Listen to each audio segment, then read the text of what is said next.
Salut tout le monde! Aujourd'hui dans cette vidéo, nous allons expliquer la construction d'une hauteur. Mais avant tout, si vous n'avez pas visionné les vidéos précédentes sur les droites remarquables dans un triangle, je vous conseille de le faire, car il y en a des notions que je ne répéterai plus ici.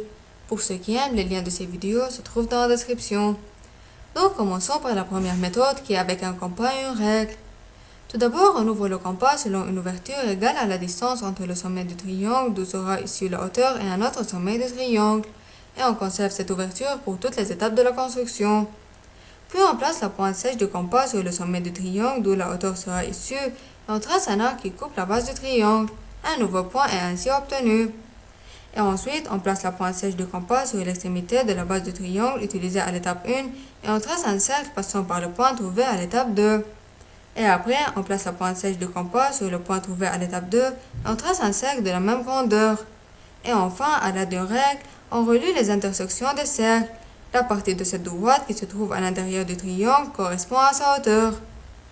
Passons maintenant à la deuxième méthode qui est avec une équerre. Tout d'abord, on dépose un côté de l'angle droit de l'équerre sur la base du triangle. Et puis, on aligne l'autre côté de l'angle droit de l'équerre avec le sommet du triangle. Et enfin, on trace le segment qui part du sommet et qui rejoint perpendiculairement la base du triangle. Ce segment est la hauteur du triangle.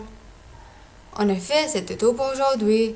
Si vous avez profité de cette vidéo, mettez un like, partagez-la et abonnez-vous dans la chaîne pour recevoir tout ce qui est nouveau.